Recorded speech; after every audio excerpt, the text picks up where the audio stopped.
The third truth I'm going to share today is related to the two that I spoke of, sort of. And the topic has been compassion for the last full day.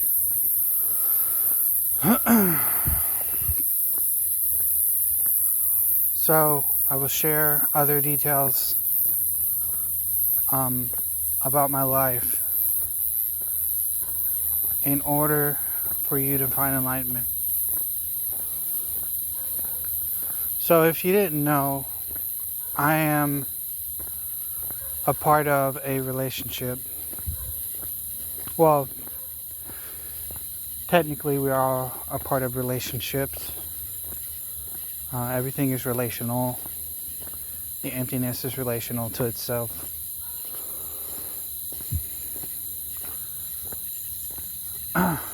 And I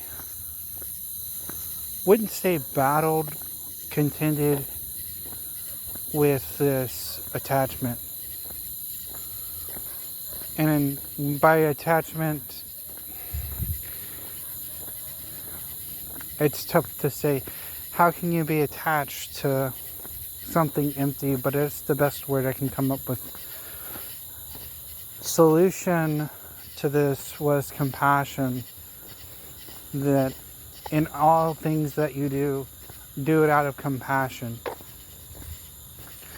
That's how you gain back the motivation that you would otherwise lose in emptiness. And I suppose emptiness is equivalent to nirvana, but I suppose before nirvana is equanimity. Equanimity is when you feel emptiness. So it's kind of odd. So in equanimity, you feel emptiness. And in feeling emptiness, you are detached from the ego. The ego is dying. Nirvana follows equanimity. And nirvana is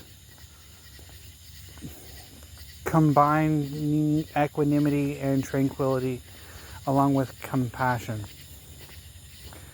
This is why Buddha in every depiction seems tranquil and happy. Although, bear in mind, the being or non-being, emptiness,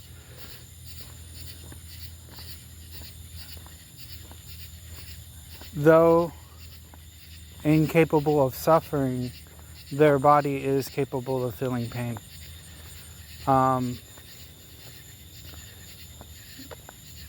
They're just detached from the pain.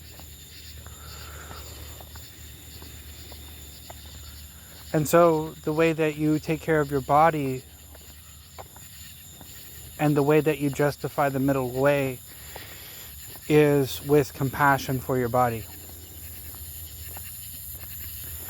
This is how you would justify any action you do for your body, is with compassion for your body, not desire, but compassion.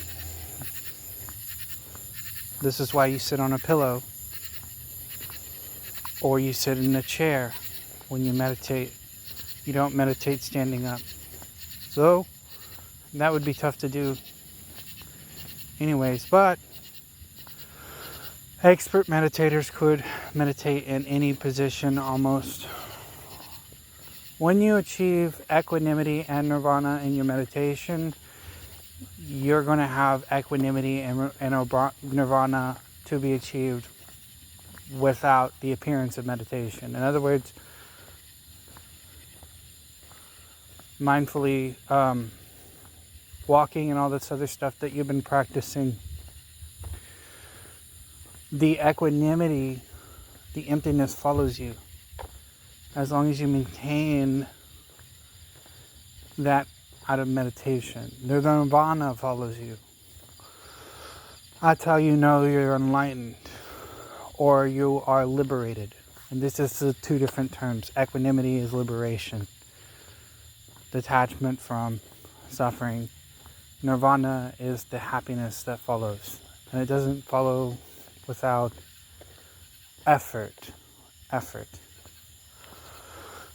I was going to get on the topic of relationships, but I had to run through some basics for those who achieved either liberation or including enlightenment. Because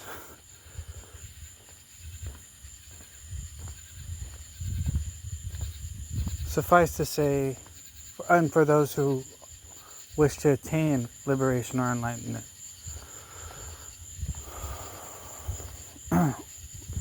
if they have a fear of losing anything, by the way, you own nothing, but if you have a fear of losing, for example, your wife or your children, or you have a fear of losing your mother or your father, lose that fear.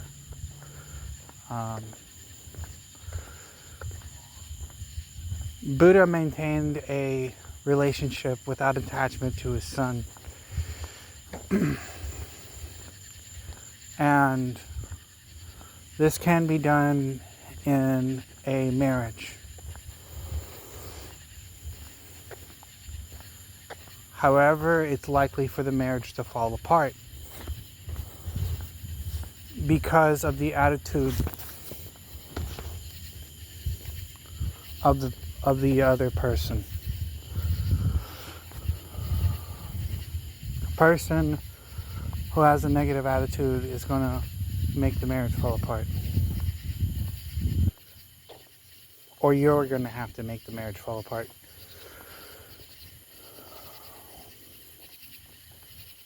But depends on how severe. It varies for everyone.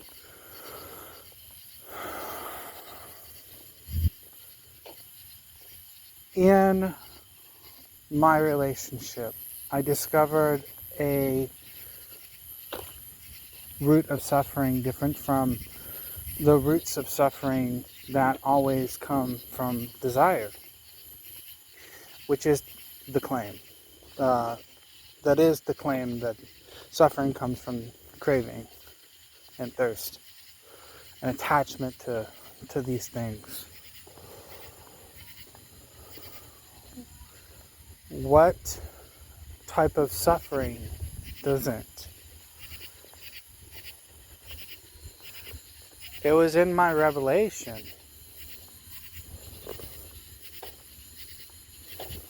the way I attained equanimity, also nirvana.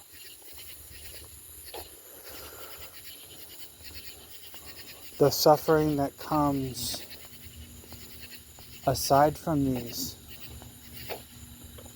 and is overlooked because it's easy to dismiss it for desire. It's easy to dismiss it for thirst. I have to turn around. So,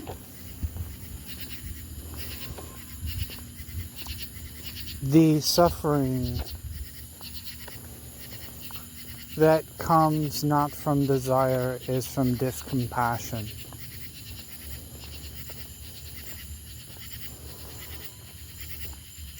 So often, those of us who are looking to be good or achieve enlightenment or liberation from suffering, often what we'll do is we'll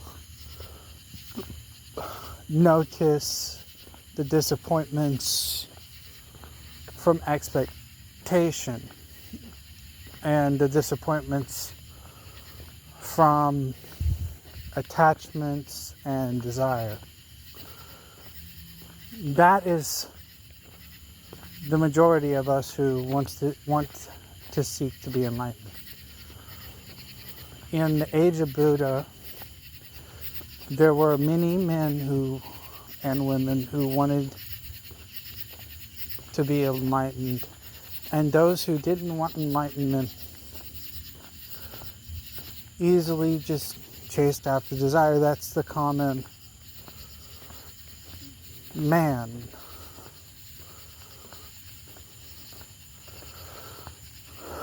And what we can see in a relationship when there is detachment in the fighting and all this other stuff, we might be able to infer the suffering came from the desire to be together that no longer happened. We might infer many things about the relationship with regard to desire. What of the man who's given up? And so this is not a person who is seeking enlightenment, but this is a person who has given up and is in a relationship. He has given up on trying to break the relationship, and he has given up on the relationship. This can be related in a way to somebody who has liberation. And I'm going to spell what suffering they have. When you see the person who has given up, who gets berated and doesn't care anymore, who gets attacked, stuff is thrown at them, threats of breaking up the relationship, and they don't care. It's clear that they don't care.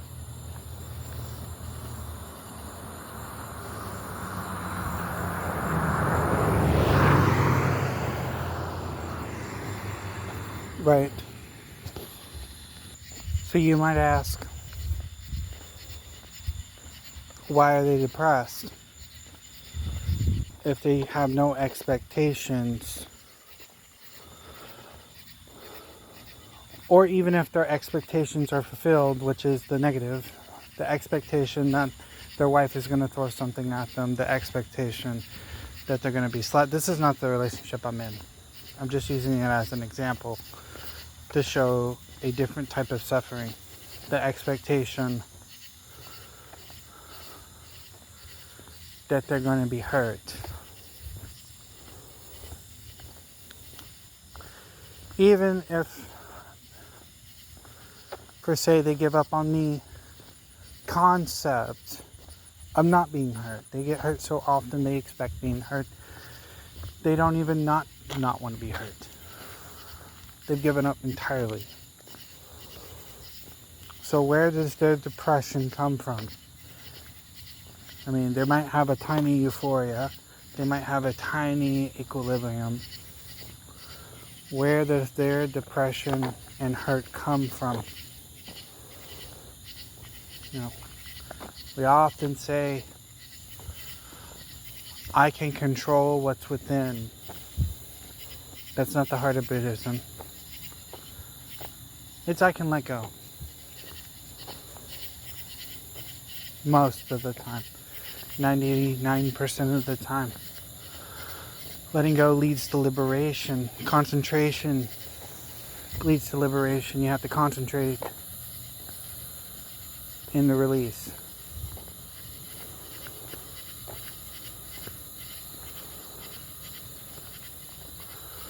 So, where's the depression come from? It's because they're compassionate and they're with somebody who does discompassionate things. It's not because they're just with somebody who does discompassionate things. It's because the discompassionate things that the person does to them, it is on the rejection of compassion. So much so that if they had no attachment to this person, the other person has an attachment to them with their discompassion. If they were in a different place, one day they see them walking on the street and they expect to get slapped. They expect discompassion from the person who they are with or was with. And so they suffer as a result of not releasing the discompassion from their lives.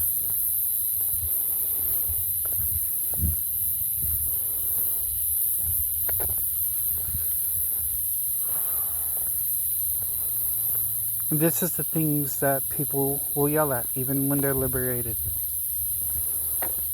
This is the things that will make people who are considered enlightened act out of character. Is when they see discompassion to the point that it is a rejection of compassion. Because it is your compassion to protect yourself or your body if you have no self, and others.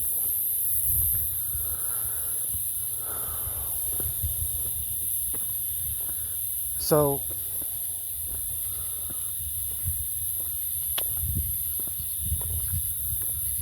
there is a point to this. This is the whole point to this. Every time. It seems to be a trend in Buddhism, and I've not broken it in Buddhism. You have to hear about the bad stuff before you can have a revelation about the good stuff. You have to hear about the bad truth before you can have a revelation about the good truth.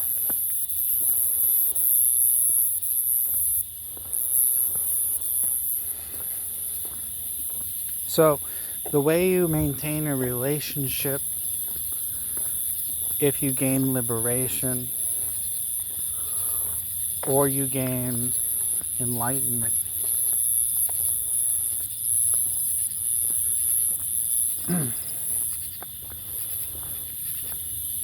I won't say it's difficult, and I won't say it's easy.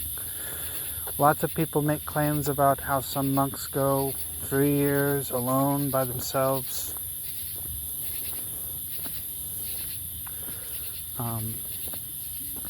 When other people around others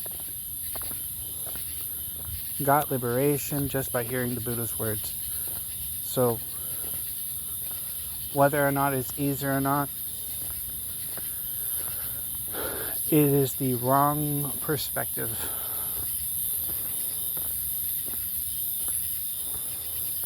Like, for whatever roles or whatever rules or whatever positions everyone has or their opinions, it is the wrong perspective to assign easiness and hardness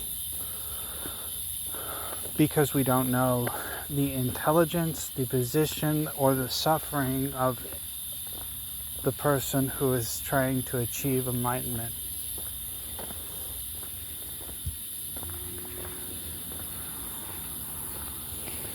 So, in enlightenment or liberation, either one, those of you who have achieved liberation, you are blessed, and those of you who haven't achieved enlightenment, you are immensely blessed.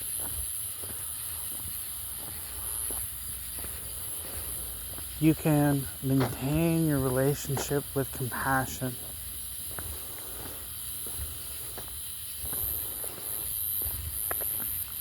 You can maintain your relationship with your children with compassion, and your relationship with your wife with compassion, or your husband.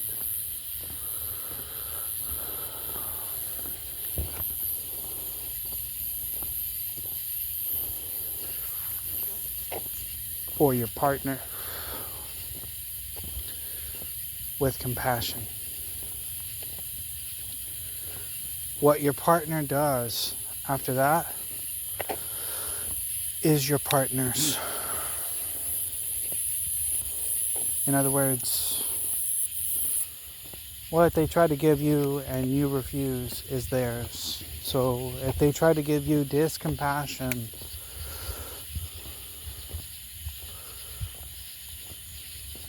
you tell them that it is theirs because you do not accept their discompassion.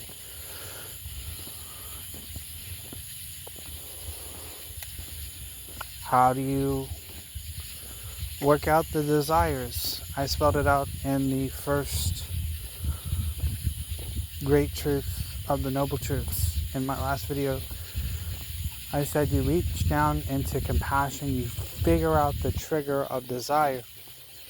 It's all the way at the bottom in compassion. This is where lower and upper desires rise from. Unless they've been so twisted, they become discompassion.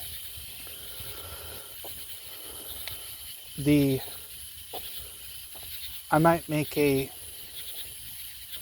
framework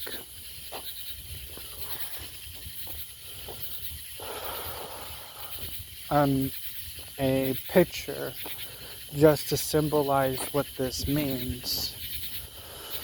This discompassion and compassion circle.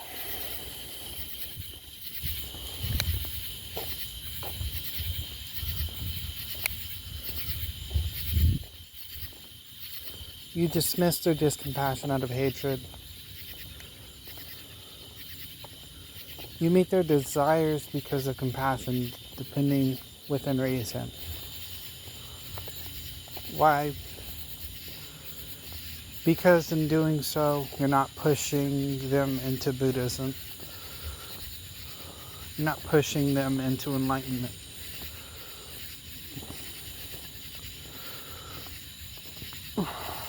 You rectify that your relationship is as good as life, or anything can happen before then. You tell them this. You understand the truth that your relationship is as good as dead with life, and eventually, when you die, or the body now at this point, because you are emptiness, you're already living as though you are dead. To speak figuratively, and when you reach nirvana, you are living in the truest way.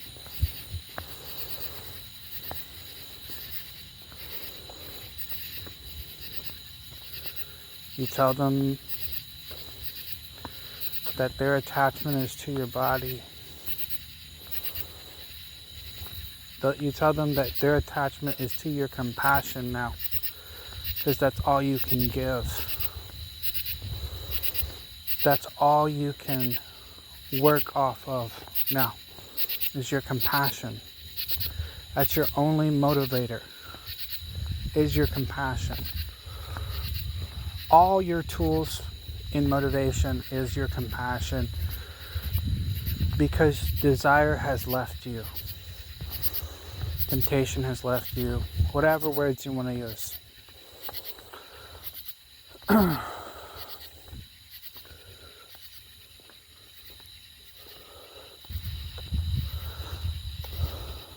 And sorry for the vehicles, because now I'm doing, again, a walking meditation. This is how I realized equanimity. And I realized nirvana in a short meditation after equanimity, after I did my, I'm trying to remember. So hard to hold so many things in the mind once you empty the mind. So I had names for this, but you already know the names for these things. What it's called is not necessarily what it means. This is why it's left my mind.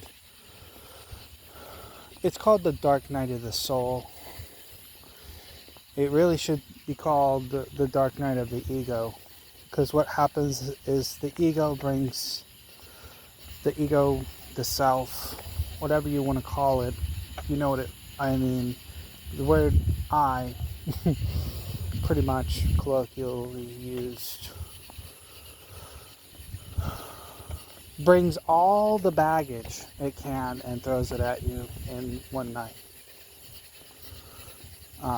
Those are the things that you've done. Those are the things that were done to you. Those are the things, good and bad. Begs for mercy. And you're saying you're already dead, dude. Just leave. And it leaves. It has nowhere else to go. And then you have to deal with ego replacement. Archetypal replacement. This is where an archetype, this is not known to Buddhism. It's known in a way. It's known in this way. An archetypal replacement is known to Buddhism as becoming the Buddha, in the sense that the Buddha is a self unto emptiness, which is a different form of Buddhism. In this way, you are at the gates of enlightenment, rubbing on the door. You might go in the door and out the door in this form of enlightenment. You are just breathing in the air from the window of enlightenment. You are not experiencing experience. That is I don't want to say danger. That is a little known fact. So the next thing you deal with is archetypal replacement. Again, I've gone off topic, but it's relative to this. As you're dealing with all of this, what's going on in your relationship is change. You know, you maintain your relationship because of compassion for your family, or you maintain yourself, not yourself, your body, your mental health, well, you don't have to maintain nirvana after you reach it, really.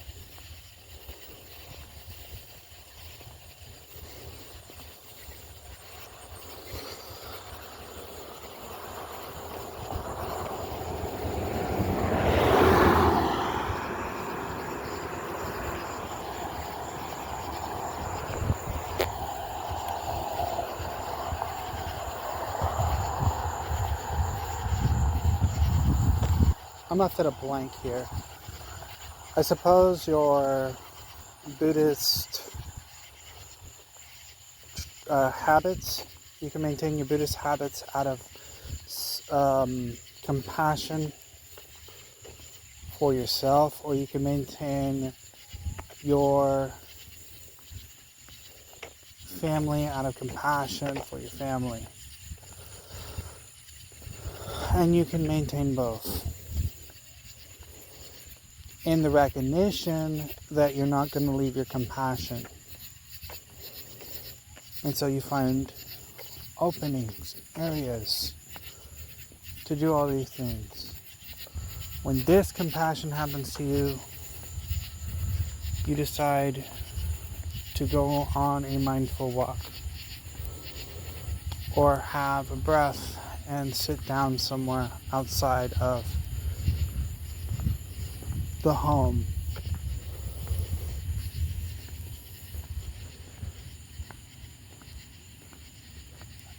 For those of you who haven't reached enlightenment, or liberation, you can see where this may lead to a divorce.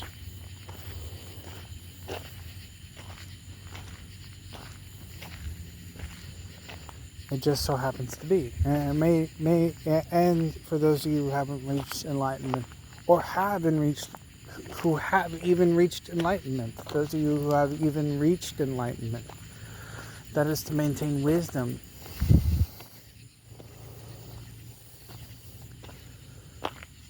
You can see how two people who are enlightened, how they might not even have a marital relationship. And in having a marital relationship, you can see how the only thing that bonds them together is compassion. They'd have to sort out all the other things afterwards. They have to sort out sleeping together. They have to sort out all of these things. You might say, well, sleeping together is a desire. True. But after enlightenment, sexual relations might be a compassion you have for your body, or compassion you have for the other person's body. If the other person doesn't have a compassion for one of these two things, then your compassion is maintaining abstinence for them. These things come first. The things of this nature comes first. The other sorts that happen almost randomly don't come first. The compassion comes first. Like almost at the bottom of the list is the things that make a relationship. And that is considered a noble desire, which is expected.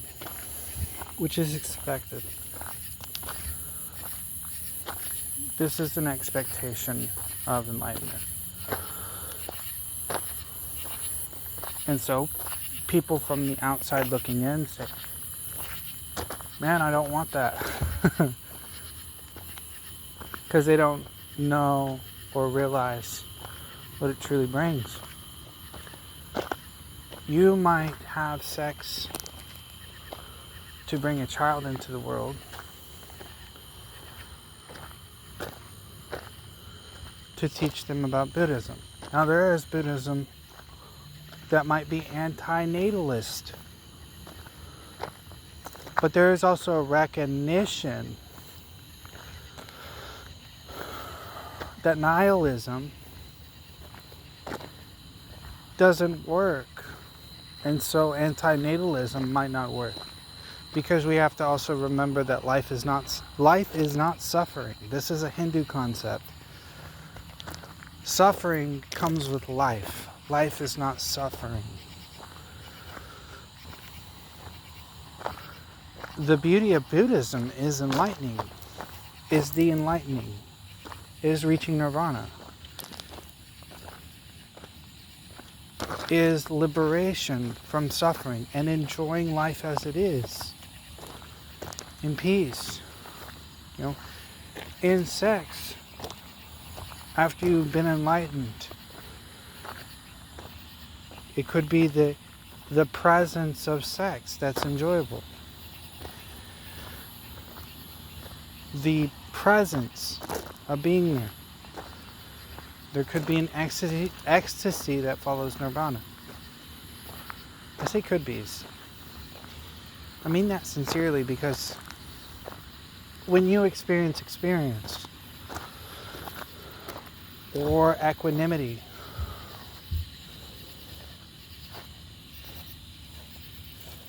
your body fades. Not because you see your body fading, but because it is a part of you are everything. And that is a subtle tone. I need to use, because that concept is not the actual thing that's happening. Imagine if you could get anesthesia and stick your body with all of anesthesia, but your mind could stay awake. This type of painlessness. But on top of that, you have this flow of, which wouldn't happen with anesthesia, happiness and unity flooded into the universe. The only comparison might be serotonin or another drug. And I haven't done these drugs. I've just heard claims of these drugs. Your experience floods into the surrounding experience, and it might even flood into what is considered the universe. Emptiness. The beginnings of the universe. Emptiness. Beyond that, experiencing right beyond that is nirvana, and that's why you can't conceptualize it. To make it a concept is to make people walk away from trying to reach it. And you're creating another boundary with language. And so how you maintain a relationship as liberated or enlightened is with compassion. And you might lose your relationship because of compassion. The other person does not know what to do and how to handle it and how to become compassionate. Just like taking care of them, part of it is trying to understand them, and you might not have the ability to make them understand. And people who refuse to understand won't understand. As the faster you accept this, the easier it is to accept how lucky you are to have been liberated and enlightened.